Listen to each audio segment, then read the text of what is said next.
여러분의 건강에 대한 상식 업그레이드 시켜드리는 생활 플러스 시간입니다. 어느덧 12월의 마지막 주가 찾아왔습니다. 이맘때쯤이면 많은 분들이 새해 계획 세우시는데요. 그중에 혹시 건강 관리에 대한 부분은 없으신가요? 담배도 끊고 운동도 하고 또 건강한 식습관을 유지해야지 하고 많은 분들 생각하고 계시지만 실천하기는 결코 쉽지 않습니다. 오늘은 특별히 새해 건강 설계를 주제로 잡아봤습니다. 건강하게 살기 위한 필수 요소들 지금부터 하나씩 살펴볼 테니까요. 오늘도 채널 고정해 주시기 바랍니다. 자, 그럼 오늘 새해 건강 설계 방법 알려주실 서남의대 명지병원 가정의학과 김홍배 교수님 모셨습니다. 교수님 안녕하세요. 네, 안녕하세요. 네, 반갑습니다. 아니, 저부터도 지금 새해에는 운동도 하고 몸을 좀 탄력적으로 만들어야지 이렇게 생각하고 있는데요. 그래서 오늘 주제가 좀 더 솔깃해요. 이 새해 건강관리 계획을 세울 때 가장 먼저 생각해야 하는 건 뭔가요? 예, 아무래도 건강을 생각했을 때 우리가 어떻게 하면 덜 늙을 수 있나 이렇게 좀 생각을 할 겁니다. 결국은 노화 방지라는 얘기인데요. 네. 젊은 분들은 아무래도 내 젊음을 어떻게 유지하느냐, 좀 나이 드신 분들은 더 젊어질 수 없을까 이렇게 생각을 할 겁니다. 네. 이 노화라는 것은 우리가 항상 내부 그리고 외부의 어떤 자극에 대해서 항상 똑같은 성질을 유지하려고 하는데요. 그게 이제 그런 기능이 떨어지기 때문에 신체 기능이 떨어지고 또 질병도 쉽게 걸리는 그런 상태를 말합니다. 우리나라 지금 문제가 벌써 15년 전이죠. 2000년에 네. 이미 전체 인구 중에서 7%가 그 노년 인구로 좀 채워졌습니다. 그걸 저희가 고령화 사회라고 하는데 네. 한 2050년에는 많게는 한 50%까지 그렇게 전체 인구가 다 노년층으로 채워질 것이다. 그렇게 지금 전망을 하고 있습니다. 고령에 따른 건강 문제는 이 시간에 많이 다루기도 했었는데 좀 더 정확히 고령 인구의 건강 상태는 어느 정도인가요? 네, 아무래도 나이가 들에 따라서 병이 이제 걸리기 쉽게 되고 또 여러 가지 병에 걸리기 쉽습니다. 네. 일례로 그 만성질환, 고혈압, 당뇨가 대표적인 것이 될 텐데 네. 그런 만성질환에 걸릴 유병률, 즉 이제 걸릴 확률이 네. 65세 이제 어르신 같은 경우는 거의 64%라고 되어 있습니다. 한 3명 중에 2명이 그렇게 2가지 이상의 질환이 걸린다는 의미죠. 특히나 우리나라에서 그 사망 원인을 봤을 때 남자분, 여자분 1, 2, 3위가 각각 그 암, 그다음에 이제 뇌혈관 질환, 네. 그 외 협심증, 심근경색 같은 심혈관 질환이 3위로 되어 있습니다. 그래서 그런 것들이 전부 다 이제 문제가 될 수 있겠죠. 자, 그러면 그 노화 방지의 비밀을 좀 풀어봐야 할 텐데요. 저 늘 궁금했어요. 사람은 왜 늙을까? 모두 다 순리라고는 말을 하는데 그 이유가 좀 궁금합니다. 네, 시간의 변화든 스트레스 반응이든 저희가 현재까지는 한 크게 4가지 정도로 그 노화의 요인들을 좀 봅니다. 네. 첫 번째로는 이제 염증으로 보고 있고요. 네. 두 번째는 면역 저하. 세 번째는 산화 스트레스. 마지막으로 4번째는 영양 공급 환경을 들 수 있습니다. 특히 그 중에서 사실 제일 중요한 거는 염증이라고 볼 수가 있는데 방금 말씀드렸던 암, 그 뇌졸중, 협심증, 심근경색 이런 것들이 전부 그 염증이라는 같은 기전으로 저희가 좀 설명을 좀 드리고 있습니다.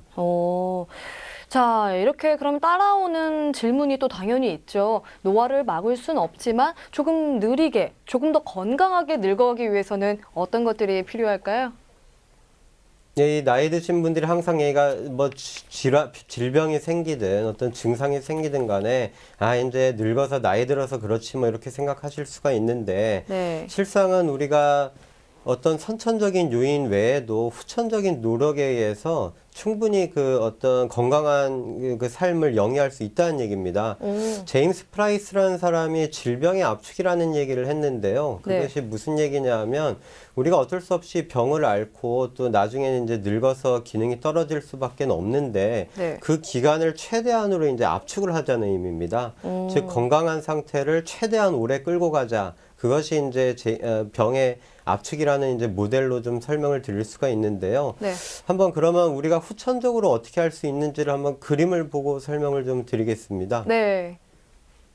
이 그림을 좀 보시면 우리가 보통 한 유전적인 요인은 한 30% 정도로 얘기를 드리는데 나머지 한 70%는 후천적인 요인. 이 그림을 보시면 성공적인 노화에 영향을 미치는 7가지 그 지표라고 되어 있습니다. 네. 특히 뭐 결혼의 안정성이나 교육, 뭐 성숙한 정신적인 방어 기제 이런 거 외에도 우리가 특별히 또 할 수 있는 게 그 적정한 이제 여기 BMI라고 되어 있는데 결국은 체중을 적정하게 잘 유지하자. 식이 조절을 뜻합니다. 네. 그리고 규칙적인 운동, 그다음에 절주, 그다음에 금연. 이 왼쪽에 있는 4가지가 그 아까 얘기 드린 그 3대 사망 원인을 가장 방지해주고 염증을 방지해주는 큰 4가지 습관이라고 말씀드릴 수 있겠습니다.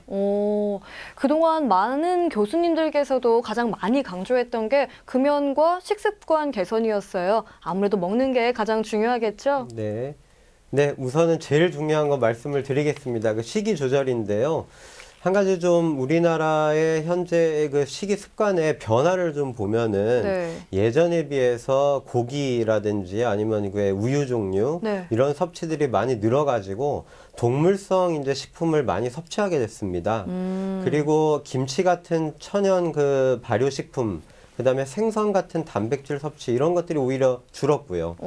그리고 또 주목할 게 그 영양소 중에서 소위 말해서 어르신들이 자꾸 이렇게 짜게 먹지 않으면 음식 맛이 없지 이러시는데 그 소금에 들어있는 나트륨이 거의 한 300% 정도 적정 그 수준을 초과한다고 되어 있습니다. 그래서 우선은 이 식이 조절을 잘 못하시고 지방 섭취가 많아져 버리면 특히 이 암에서 유방암, 대장암, 전립선암 같은 게 요즘 점점 증가하고 있는데 이런 것들이 지방질 많은 섭취와 연관이 많이 있다고 좀 나와 있습니다. 구체적으로 이제 설명을 좀 드리면 우선은 당연히 전체 양을 줄이실 필요가 있어요. 전체 드시는 양의 한 25% 정도라고 저희가 설명을 드리는데 20%입니다. 그래서 보통 뭐 밥을 한 공기를 다 드신다 그러면 한 5분의 1은 좀 덜어 드시는 게 좋고요. 네. 지방 섭취는 총 전체 드시는 양 중에서 한 4분의 1 이내로 좀 줄이시는 게 좋으니까 뭐 육류지방 같은 것, 그다음에 튀김 종류 이런 건 좀 피하셔야 되고 당연히 인스턴트 식품 있잖아요. 뭐 네. 햄버거, 피자 뭐 이런 것들 네. 그런 것도 적당하게 한 일주일에 한 번 이내 정도로 네. 드시는 게 좋습니다. 그 다음에 또 중요한 게 탄수화물인데요. 네. 특히 제가 뭐 검진 같은 데서 많이 좀 얘기를 많이 듣는 게 이 탄수화물 섭취에 대해서는 많이 관대해요. 그러니까 흰쌀, 뭐 흰 국수. 밀가루. 밀가루 음식들. 그런 게 사실은 나중에 너무 과해지면 우리 몸에 그 중성지방이라는 나쁜 콜레스테롤로 저장이 됩니다. 그래서 방금 언급드린 그런 빵이나 이런 흰 국수, 흰 쌀 이런 것들도 역시 전체 그 드시는 양의 한 50% 정도로 제한을 할 필요가 있고요. 네. 그 외에는 이제 단백질 섭취를 좀 늘릴 필요가 있습니다. 특히 생선이나 콩 이런 쪽으로 단백질을 섭취할 필요가 있고요. 네. 그 다음에는 아까 짜게 드시지 말라고 설명을 드린 것. 특히 이제 간을 맞추실 때 간장, 소금 이런 건 좀 최대한 적게 드셔야 되고 특히 우리나라 음식 중에 국물에 소금이 좀 많이 들어가 있다고 되어 있습니다. 네. 예. 그래서 국물도 짜게 하시지 말고 국물 자체도 좀 조금 드실 필요가 있습니다. 네, 네. 알겠습니다. 한번 구체적으로 제가 또 그림을 보면서 또 설명을 좀 드리겠습니다. 네. 네, 이 한국인의 적당한 영양 섭취 기준인데요. 이 식품 구성을 좀 보시면 좀 그냥 간략하게 얘기를 드리면 잡곡, 과일, 채소 이 위주로 드셔야 되는데 잡곡은 매일 한 2번에서 4번 정도, 네. 채소는 매 끼니마다 한 2가지 이상, 과일은 매일 한 1~2개 정도는 드시는 게 좋습니다. 단지 저녁 늦게 또 과일을 드시는 습관은 좋지는 않고요. 네. 단백질 섭취는 고기는 한 일주일에 내가 한 2번 정도 먹는다 이렇게 생각하시면 좋고 네. 나머지를 생선, 계란, 콩 이런 정도로 좀 섭취를 하는 것이 좋습니다. 네. 우유, 유제품 매일 한 1~2잔 정도로 제한을 하시는 게 좋고요. 네. 알겠습니다. 자, 이렇게 식이 습관에 대한 방향을 좀 살펴봤고요. 운동은 어떤지 궁금해요. 건강을 위해서 얼마만큼의 운동을 어떻게 해야 하는지 설명 좀 해주세요. 네, 식사 다음에는 또 그 다음에 중요한 게 운동이라고 할 수 있겠습니다. 네. 운동은 우리 몸에 특히 요즘에 검진으로 대장 내시경 이런 거 하면은 대장 용종 많이 보인다 이런 분들이 많은데 그게 대장암의 위험 요인이거든요. 특히 유방암, 대장암, 전립선암이 아까 지방 섭취 외에도 운동 부족이 또 굉장히 큰 영향을 미칩니다. 그 외에도 아시겠지만 뇌졸중, 심근경색 이런 것도 운동으로 예방이 가능하고요. 네. 어르신들 보면은 나 무릎이 굉장히 아프다. 결국은 그 퇴행성 관절염, 네. 뭐 류마티스 관절염 많이들 앓고 계시고 또 골다공증 아주 많으시잖아요. 그 골다공증이 무서운 게 낙상을 했을 때 골절이 쉽게 옵니다. 운동을 하면은 그런 것들이 많이 예방이 되고요. 네. 또 그런 면 외에는 왜 정신 건강적으로 뭐 우울증이라든지 불면증, 스트레스 또 어르신들 좀 위험한 뭐 치매 이런 것도 운동으로 많이 예방이 된다고 되어 있습니다. 그럼 운동을 좀 어떤 식으로 해야 되느냐? 우선은 운동의 종류를 좀 설명을 드려야 되는데요. 네. 운동은 크게 유산소 운동, 또 무산소 운동 이렇게 나뉩니다. 네. 운동을 얼마나 오래 하고 또 얼마나 세게 하느냐 그런 걸로 이 두 종류를 나눌 수가 있는데 네. 유산소 운동은 대개 3분 이상 지속적으로 할 때, 그다음에 무산소 운동은 3분 이내로 좀 격렬하게 신체 활동을 할 때를 뜻합니다. 네. 보통 유산소 운동이 이제 근육으로 그 산소를 보내는 능력, 즉 심혈관 기능이나 호흡 기능을 좋게 만들고요. 네. 무산소 운동은 근육 자체에 힘을 길러줍니다. 근데 일반적으로는 그 산소 운반 능력을 뜻하는 유산소 운동을 좀 더 자주 해주시는 게 좋고요. 네. 그 방법은 주로 빨리 걷기, 천천히 달리기, 그다음에 수영이나 자전거 이런 운동을 들 수가 있는데 네. 보통 저희가 일주일에 한 서너 번, 한 번 할 때 30분에서 한 50분 정도 하시라 이렇게 얘기를 드리는데 네. 한 가지 중요한 거는 10분 정도씩 이렇게 나눠서 하시는 것도 분명히 효과가 있다는 겁니다. 그래서 어떤 분들은 나 시간이 너무 없어서 30분 이상 못해 이런 분들이 있는데 네. 차라리 이렇게 시간을 10분씩 쪼개서 하시는 것도 똑같은 효과를 나타낸다고 되어 있습니다. 또 한 가지 좀 안 좋은 것이 저는 주말에만 주로 또 등산을 해요. 이런 분들도 많습니다. 한 번에 몰아서 예, 하는 한 번에 경우. 몰아서 한다는 뜻이죠. 그런 게 물론 안 하는 것보다는 나을 수는 있지만 부상의 위험이 있어요. 특히 어르신들은 특히 몸을 다칠 위험성이 있기 때문에 그런 것보다는 평일에도 이렇게 시간을 쪼개서 운동을 해주시는 게 좋습니다. 근력 운동 같은 경우는 보통 이제 아령 같은 경우를 주로 예를 들 수가 있는데요. 보통 한 번에 한 8번에서 15회 정도까지 할 수 있는 무게를 드시는 게 좋다고 나와 있습니다. 보통은 한 3세트, 그러니까 한 세트가 한 8에서 15회인데 3세트를 해주시는 것이 좋은데요. 네. 이것도 중요한 게 한 가지가 호흡법입니다. 호흡법이 이제 한번 이렇게 들 때 너무 빨리 드시지 말고 네. 한 3초에 걸쳐서 드시되 호흡을 이제 무거운 걸 들 때는 숨을 이렇게 내뱉어 주시고 네. 그 다음에는 이렇게 힘을 가한 상태에서 한 1초 정도 멈추셨다가 네. 다시 이제 숨을 이렇게 들이마시면서 원래 자세로 돌아오는 그런 자세를 취하시는 게 좋습니다. 그리고 또 어르신들은 중요한 게 아까 골다공증 같은 것이 낙상을 많이 일으킬 수가 있고 참 골절로 이어지는데 네. 그런 것을 예방하기 위해서는 균형 감각, 뭐 하지 근력, 유연성이 중요한데요. 일주일에 한 3번 정도는 뭐 한 발로 서신다든지 또는 한 발로 서서 상체를 움직이신다든지 또는 뒤꿈치로 일어서 계신 그런 운동을 같이 섞어 주시는 게 좋습니다. 또 운동 외에도 신체 활동도 중요한데요. 네. 따로 시간을 정말 내시기 힘들다 그러면은 무리하지 않는 범위에서 계단 한두 층을 좀 올라가신다든지 아니면 버스나 지하철 정거장 한 정거장 정도 전에서 내리셔서 걷는다든지 그런 이제 내가 실제로 몸을 움직이는 시간을 자꾸 늘려준다. 그런 개념으로 잡는 것 또한 아까 얘기 드렸던 질병이나 그 사망률을 분명히 줄여준다고 되어 있습니다. 알겠습니다. 자, 이렇게 운동까지 알아봤고요. 이제 가장 중요한 금연이 있어요. 뭐 많은 분들 알고 계시지만 담배를 끊어야 하는 이유에 대해서 간단하게 설명 좀 해주세요.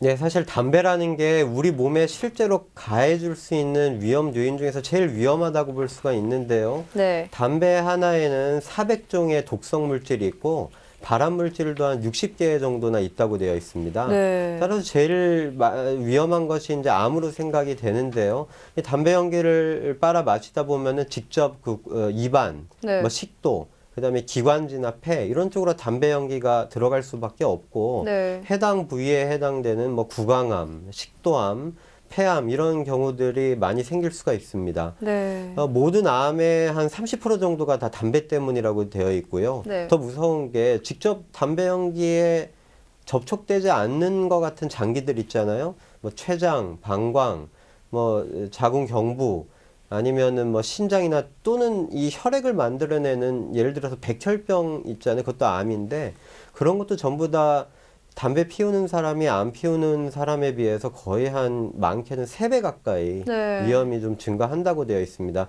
또 특히 좀 간과할 수가 있는 게 담배가 아까 제가 염증이 노화의 가장 큰 요인이라고 말씀드렸는데 네. 담배 자체가 염증을 일으키고 특히 혈관의 염증을 일으켜요. 그래서 그 뭐 중풍, 심근경색 이런 것이 담배 때문에 잘 올 수가 있고 네. 어르신 중에서도 한 4분의 1은 담배 때문에 그 중풍 같은 것이 온다고 보고가 되어 있습니다. 예. 네, 많은 분들이 그런데 담배를 끊기가 어렵다고 하세요. 성공적으로 금연을 하기 위해서는 어떻게 해야 할까요? 네, 한 5가지 전략으로 좀 말씀을 드릴 수가 있습니다. 우리 담배를 좀 못 끊으시는 이유가 담배 안에 들어간 그 니코틴이라는 성분이 이 뇌에 갖다 붙습니다. 그래서 그게 의존성이 생기는데 그 의존성을 서서히 낮춰줘야 됩니다. 그러면 자기 자신에게 나 이제 담배를 끊는다고 각인을 시켜줘야 돼요. 네. 그러려면 이제 난 이제 담배를 뭐 예를 들어서 1월 1일부터 끊겠다라고 딱 지정을 하신다든지 네. 재떨이나 라이터 같은 것도 이렇게 치워버리신다든지 주변 사람에게 자꾸 이제 알리는 겁니다. 그걸 저희가 이제 니코틴 의존 치료 관점에서 담배 금연을 성공을 하는 전략이라 얘기를 할 수가 있고요. 네. 두 번째로는 금연 친구를 만드는 겁니다. 실제 담배를 끊고 있는 친구를 주변에 딱 둔 것이 한 담배 끊는 확률을 한 36% 올린다고 되어 있습니다. 예. 그다음에 세 번째로는 그 니코틴이라는 것을 대체하는 요법을 쓰는 겁니다. 뭐 예를 들면 니코틴 패치 같이 네. 유해하지 않을 정도로 소량으로 니코틴을 넣어준다든지 최근에 이제 니코틴 보조 요법이라고 약을 쓰는데요. 네. 그 니코틴 대체적으로 들어가는 약을 또 쓰는 것이 성공을 좀 높일 수가 있습니다. 네. 네 번째로 담배 자체가 몸을 움직이는 행위이기 때문에 바쁘게 움직이셔야 돼요. 예, 입도 놀리는 행위를 줄이셔야 됩니다. 담배 쪽으로 옮기지 말고 뭐 차를 마신다든지 물을 마신다든지 차라리 껌을 씹는다든지 그런 식으로 입을 움직이시고 그다음에 아까 운동 말씀을 드렸지만 네. 운동 또한 몸을 움직임으로써 담배 생각을 줄여줍니다. 어. 네. 마지막으로는 그 칭찬과 보상인데요. 내가 이만큼 노력을 했으니까 자기 자신을 칭찬을 해주는 겁니다. 네. 그러니까 제가 담배를 안 피워서 담배값이 얼마인지 모르겠지만 이걸 1년 동안 모으면 굉장히 큰 돈이거든요. 그러니까 내가 이만큼 또 돈을 모을 수 있다. 금연을 함으로써 금전적인 보상 이런 것도 스스로에게 각인을 시켜주는 겁니다. 또 중요한 게 어쩌다가 한 개 피워서 내가 이거 실패한 거 아닌가. 그러면 실패했기 때문에 난 또 담배를 피울 수 있지 이러시는 게 아니고 네. 내가 실수로 이제 한 대 태웠다 이렇게 넘어가시는 게 중요합니다. 네, 알겠습니다. 자, 새해 건강 계획으로 저희가 금연, 그리고 운동, 그리고 식이습관에 대해서 설명 들어봤습니다. 오늘 방송 보시는 분들께도 굉장히 도움 됐을 것 같습니다. 오늘 좋은 말씀 감사드리고요. 나와주셔서 감사합니다. 네, 감사합니다. 자, 건강은 건강할 때 지켜야 한다는 거 모두 알고 계시죠? 현재 내 건강 상태와 생활 습관 돌아보고 내 몸과 내 가족을 위해서 2016년에는 금주와 금연, 운동 등 건강 계획 꼭 실천해 보시기 바랍니다. 자, 오늘 시청자 퀴즈 정답은 1번 노화입니다. 당첨자는 지금 아래로 나가고 있습니다. 축하드립니다.